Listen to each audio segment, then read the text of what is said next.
Break के बाद आप सभी दर्शकों का अन्नदाता में स्वागत है।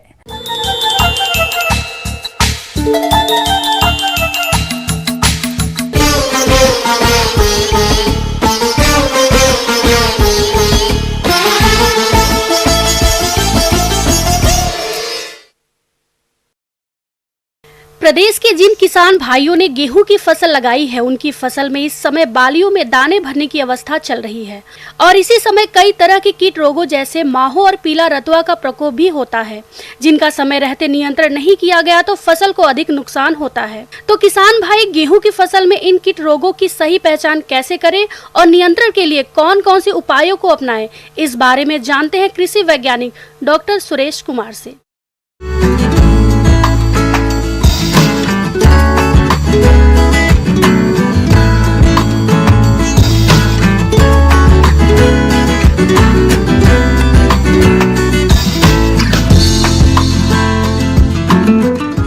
नमस्कार।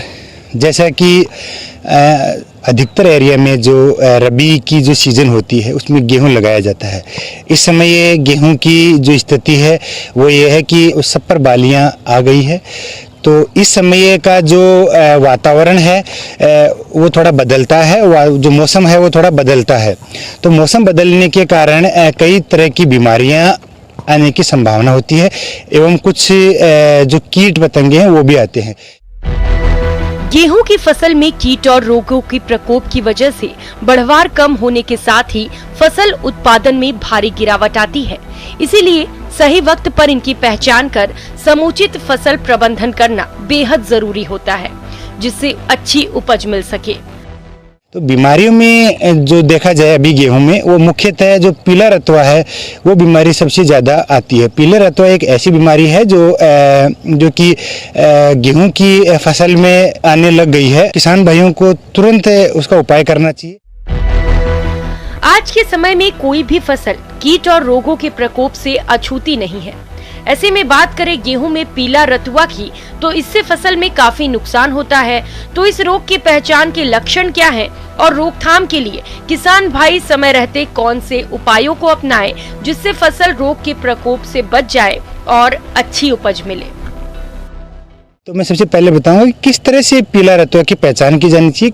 पीला रतुआ जब भी आता है वो खेत की बाउंड्री पे देखने को मिलेगा, बीच में पेच में नहीं आता है। साइड में जब आप घूम के देखोगे तो कहीं ना कहीं पेच में पत्तियां हैं वो पीली दिखाई देगी। जब आप पत्ती है गेहूं की उसको हाथ से पकड़ कर खींचोगे तो आपके हाथ में जैसे हल्दी का रंग है उस तरह का हल्का लाल रंग और पीला रंग का पाउडर है वो आपको देखने को मिलेगा। तो इसका मतलब समझ जाना चाहिए कि हमारे खेत में पीले रतुए की दस्तक है वो शुरू हो गई है। किसान भाई इसके नियंत्रण के लिए तुरंत जो फंजीसाइड है, चाहे प्रोपिकेनाजोल हो, जो आजकल बाजार में टिल्ट के नाम से आता है, उसका किसान भाई को स्प्रे है वो किसान भाई को करना चाहिए, ताकि ये जो पीला रतुआ है तुरंत इसका नियंत्रण किया जा सके। किसान भाइयों, गेहूं की फसल में कीट नियंत्रण सही तरह से तभी कर पाएंगे जब इसकी सही पहचान होगी। तो चलिए जानते हैं गेहूं की फसल में हानिकारक कीट की पहचान और रोकथाम के लिए किसान भाई समय रहते कौन से उपायों को अपनाएं, जिससे फसल बच जाए और अच्छी उपज मिले।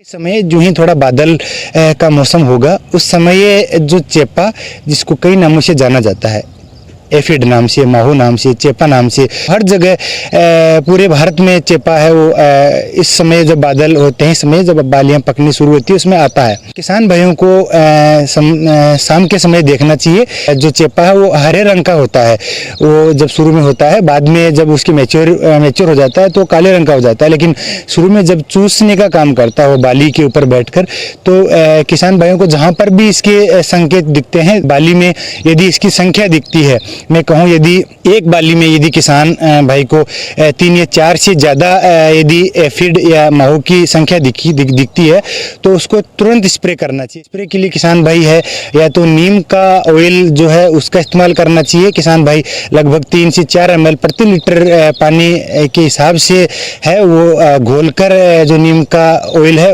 आप स्प्रे कर सकते हो। इसके लिए यदि ज़्यादा यदि एफिड की मात्रा है, ज़्यादा यदि चेपे की मात्रा है गेहूँ में, तो किसान किसान भाई केमिकल पर जा सकते हैं, जैसे रोगोर है, इमिडाक्लोप्रिड है, या फिर कॉन्टैक्ट सिस्टेमिक आपके जो इंसेक्टिसाइड है। किसान भाई यदि इसका स्प्रे समय रहते कर देते हैं तो किसी तरह का कोई नुकसान नहीं होता है।